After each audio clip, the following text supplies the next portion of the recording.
So what are we gonna do today? Kustom Deffkoptas. Let's get into it.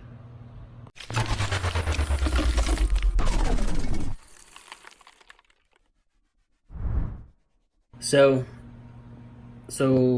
I got these guys off I guess like a Facebook online sale. Guy was looking to trade a knight or buy cash for a lot of like a big lot of orcs, and these guys were in them, and I thought they were pretty cool, man. Very sci-fi-ish looking custom orc rigs, a little Necron-ish going on, and some pieces from, looks like the Speed Freaks box to kind of make them what they are. And I'm very excited to paint them. So you guys get to join me today on getting these puppies painted up.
Alright, so you got to see me do some airbrushing.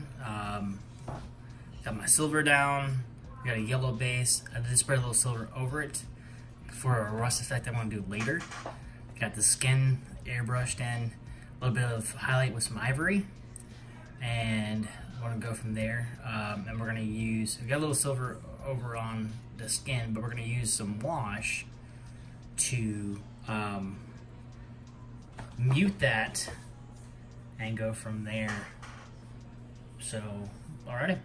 Alright, so the first shade that we're going to go with is going to be Anthonian Camo shade. And this is going to be a little bit darker. but not as brown as the Earthcraft Asterix shade. I mean, I don't mind that shade, but for orc skin it gets a little too dirty looking, which is fine because then they are in war. But I want a green base because I want this ivory to take in some green to give a little bit more of that green pop. And also, it's dark enough so in the recesses it makes it much more brown.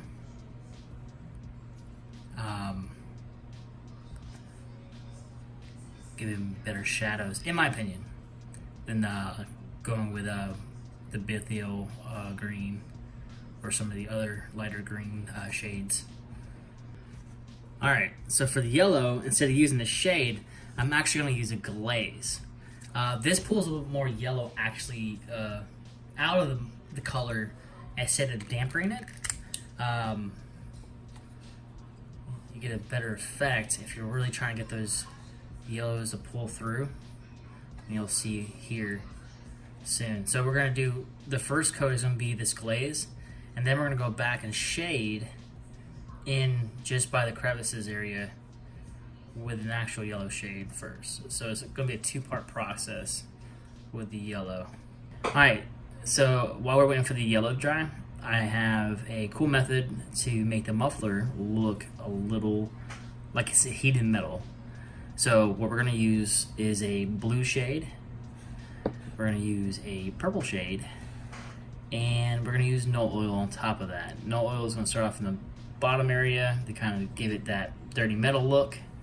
Then we're going to start off with some purple, and then we're going to work our way up to blue. Okay? So let's go ahead and start off with the null oil.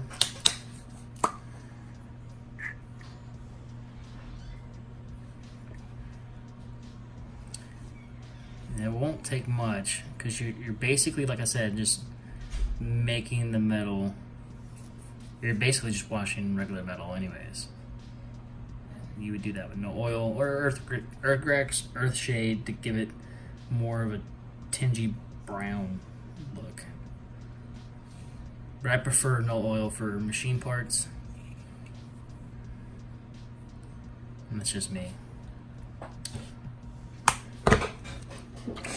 Make sure you wash your brush in between each one. Like I said, we're gonna start with purple next after the nightshade. No, not the nightshade, but the null oil. And you want to go at a diagonal angle and make sure you hit all sides. And don't put on too heavy because you don't want, what you don't want is it to look purple. You're just trying to give it purple tint.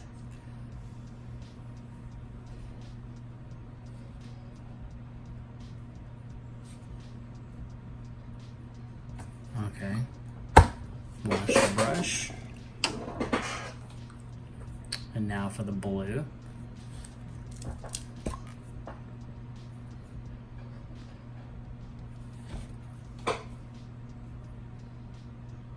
And you're going to want to go a little bit more heavier on the blue because it actually kind of washes out into the middle more.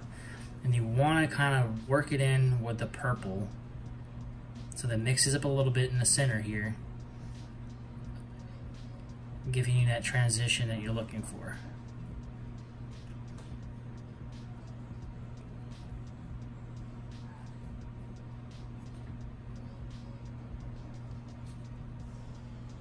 Alright, so we're back. Model is kind of almost dry, but we still got some more work to do on it.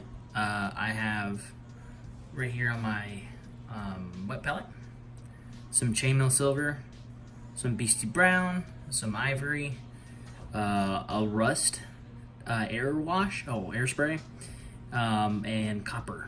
And then we're going to use these to kind of get some more coloring in on some of the places that we missed on like the here. I don't really want to airbrush this in and get the skin messed up. I could have started off first, but I was kind of more worried about getting too much overspray. We're gonna get the armor done, and the gloves and boots. And once those are painted, we'll go back and wash the chin as we talked about, and go from there. So we'll start off with the silver.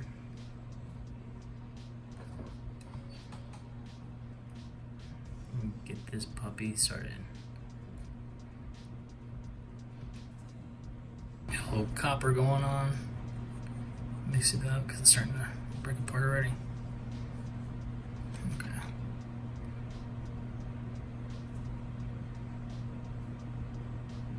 Get into the ivory a little bit. Get these horns up here done.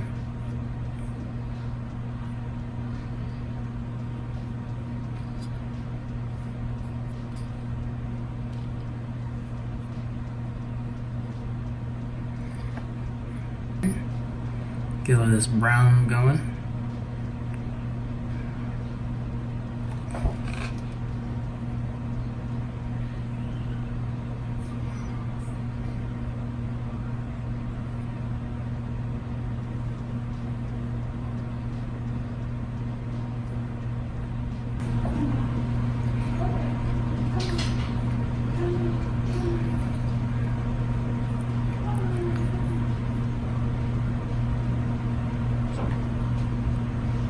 Alright, so now I'm going to get some nickeling on the copper. I'm going to be using some nickel oxide, or nickel. I don't even know how to say that, but this is what makes the nickeling look. You don't want to go too thick on this though, by the way, because it gets really, really, really thick. So you want to be careful. You also don't want to use your hairbrush. So basically you're going to be dabbing this puppy into spots.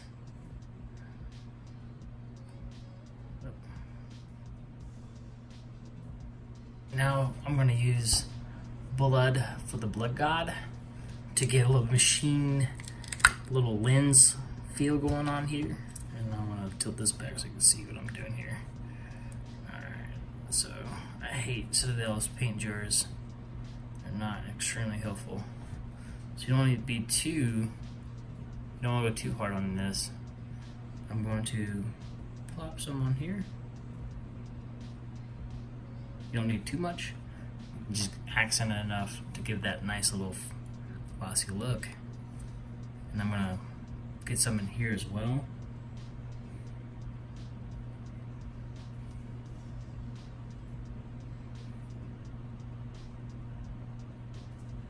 So we're back with a wet palette, getting some rust wash out here real quick. This is what I like to use, Vallejo Rust Effects. Stuff is awesome.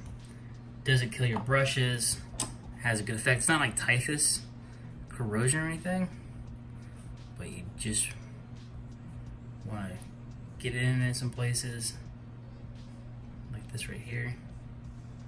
That little rust look.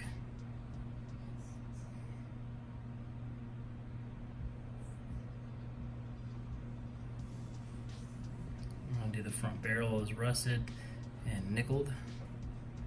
It's been weathered with this gun. And now I'm going to dry brush while we're waiting for the rust stuff to dry the yellow with this Hexus Pelson. This is going to pull up some pretty cool details in my opinion.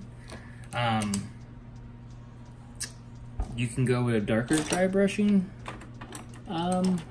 paint for it, like an orange dry brush paint, but I really want to make it pop with a brighter feel to kind of give it that sun-worn thing going on. Grab it somewhere, here we go. So just gonna pop it, rub it on my skin here, just keep on popping. I'm trying to hit those edges.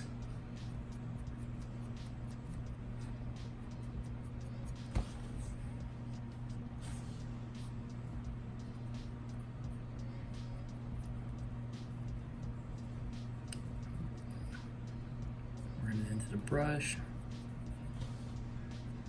There we go.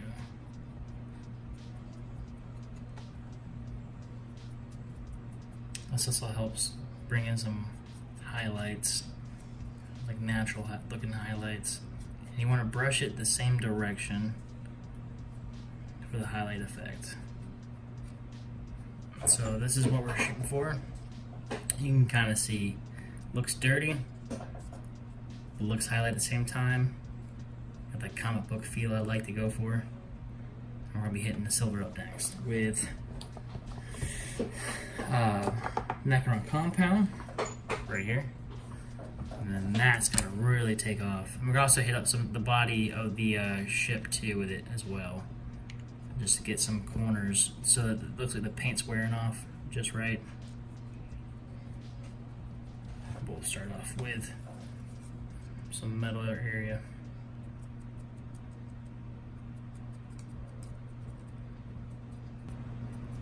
Some boots.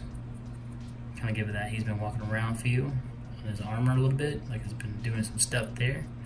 Hit some of his pipe as well on the rusted area that I got going on. I'm gonna hit up some of this nickel copper as well. Alright, so this is where we are. Hit up this to kind of give it that reflective feel.